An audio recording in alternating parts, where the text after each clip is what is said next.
Hello students, welcome back to the channel. In last video we have studied about the marginal cost. In this video we will study about the concept of revenue and without wasting much time let's get started. Revenue is what we receive after selling a commodity. जो भी हम commodity को बेचने के बाद receive करते हैं money, उसी को हम रेवेन्यू बोलते हैं. और in the words of डूले, the revenue of a firm is its sale receipts or money receipts from the sale of a product. It is also called as sale proceeds. अब डूले ने भी एक डेफिनेशन कुछ words बोले थे revenue के बारे में. उन्होंने भी यही बोला था कि जो सेल करने के बाद हमें रिसिप्ट होता है, जो मनी हमें रिसीव होती है after the sale of a particular commodity, that money is called revenue, and the revenue is also called as sale proceeds, right? And revenue is directly influenced by the sale level, because when we increases sales, revenue also increases. हम common अगर एक as a lemon भी देखेंगे, जब हम cell करेंगे किसी चीज़ की, तो सेल जैसे जैसे हमारी सेल बढ़ती जाएगी हमें पैसा ज़्यादा आना शुरू हो जाएगा, एंड दैट पैसा इज़ रेवेन्यू, राइट. अब रेवेन्यू क्या है? जब कास्ट है किसी भी प्रोडक्ट को प्रोड्यूस करने के लिए, मैन्युफैक्चरर ने जो भी कास्ट लगाई थी, जो कीमत लगाई थी उस प्रोडक्ट को मैन्युफैक्चर करने के लिए, प्रोड्यूस करने के लिए, प्लस उसके ऊपर जो प्रॉफिट भी लेगा एक प्रोड्यूसर, तो उन दोनों को मिला के हमारा रेवेन्यू बन जाता है. ठीक है, revenue is cost plus profit, and the profit is equal to revenue minus cost. ठीक है, profit is revenue minus cost and revenue is equal to cost plus profit. Now, revenue is of three types: total revenue, marginal revenue, and average revenue. Let's study these revenues step by step.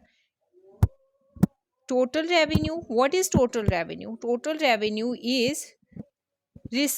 is what a seller is received after sale of a quantity of a commodity. कोई भी quantity को जब एक seller उसको cell करेगा, cell करने के बाद जो उसके पास मनी आएगी, उस मनी को जो रेवेन्यू आएगा, उस रेवेन्यू को हम टोटल रेवेन्यू बोलेंगे. ठीक है, और टोटल रेवेन्यू को हम किस तरह से रिप्रेजेंट करेंगे? Total revenue is equal to average revenue into quantity, या फिर हम एवरेज रेवेन्यू को हम प्राइस भी बोलते हैं. प्लीज़ इस चीज़ को नोट कर लें, that we called average revenue as price. तो total revenue is equal to price into quantity और average revenue into quantity. Total revenue can also be represented as summation of marginal revenue, जिसका हमें जो symbol है summation का, वो इस तरह से क्या रिप्रेजेंट करते हैं हम, summation. So total revenue is summation of marginal revenue. What about average revenue? Average revenue is the revenue which we get after the sale of a single unit. ठीक है ना, जब हम एक ही यूनिट को सेल करने के बाद जो रेवेन्यू लेंगे उसको हम एवरेज रेवेन्यू बोलेंगे. और मैंने आपको बता ही दिया है कि average revenue is also called as price of a commodity. So average revenue can be represented as total revenue divided by quantity. Average revenue is equal to total revenue divided by quantity. How? Let me tell you how. देखो, अगर एक चीज़ को हम cell कर रहे हैं, एक चीज़ की, and suppose that the price of that product और the price of that unit is 10 rupees. अगर 10 रुपीज़ में हम किसी प्रोडक्ट की सेल कर रहे हैं, और दो प्रोडक्ट हम कितने रुपीज़ में सेल करेंगे, उसकी प्राइस क्या होगी? जब हम किसी भी दो यूनिट्स का सेल करेंगे तो हमारे पास उसके लिए जो प्राइस होगी वो 20 रुपीज़ होगी, because 1 unit have 10 rupees price and the 2 units have ₹20 price, तो हम किस तरह से इसको एवरेज रेवेन्यू निकालेंगे? एवरेज रेवेन्यू है जो हम एक यूनिट को सेल करने के बाद रेवेन्यू लेते हैं। तो अब हम इसमें से ₹20 में से किस तरह से, आप ₹20 देखें, एवरेज रेवेन्यू हमने निकालना है। एवरेज रेवेन्यू हमारे पास यहाँ टोटल रेवेन्यू है ₹20 और क्वांटिटी हमने कितने प्रोड्यूस किए हैं? टू क्वांटिटीज़ प्रोड्यूस की हैं। तो हम देखेंगे कि हमारा जो है एवरेज रेवेन्यू जो है वो ₹10 आ रहा है। ठीक है। What about marginal revenue? Marginal revenue जो है, मार्जिनल मीन्स एडिशनल।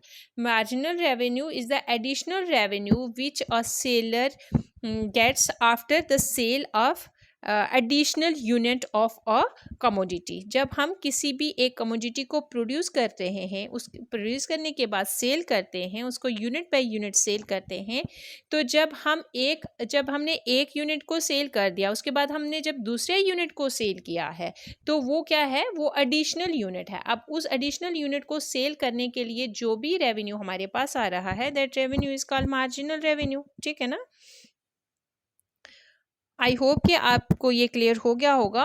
फिर भी let me tell you, suppose if we are selling a pen at the price of ₹10 and we are selling 2 pens at the price of ₹20. अब जो ₹20 में pen हम cell कर रहे हैं, ₹10 में हमने एक पेन को सेल किया है, ₹20 में हमने 2 पेन्स को सेल किया है। तो हम यूनिट 1, यूनिट 2 इस तरह से करके मैं लिखती हूँ so that it might be clear to you. देखो, जब हम एक यूनिट को सेल कर रहे हैं तो इसकी प्राइस क्या है? ₹10। जब हमने 2 क्वांटिटी को सेल किया है, then the price of 2 units of pens is equal to ₹20। अब हमने अगर मार्जिनल रेवेन्यू निकालना है, तो marginal revenue is the change in total revenue divided by change in quantity. Change in total revenue क्या है? 20 minus 10, 2 minus 1 is equal to, जब 20 minus 1 आ गया है तो वो 10 है, 2 माइनस 1 आ गया तो 1 है, इज इक्वल टू ₹10। तो हमारा जो एक्स्ट्रा जो हमने यूनिट को सेल किया है, उस एक्स्ट्रा यूनिट की प्राइस जो है वो ₹10 ही आई है। ठीक है। तो marginal revenue is the revenue which we get after the sale of additional unit of the commodity. Now the formula of marginal revenue is equal to, as I told you earlier, that the marginal revenue is the change in total revenue divided by change in quantity, or it can also be written as marginal revenue is equal to total revenue and minus total revenue n minus 1. Okay. So that's all about the marginal cost. From today onwards, we will continue this topic. Till then, stay tuned. Thank you so much.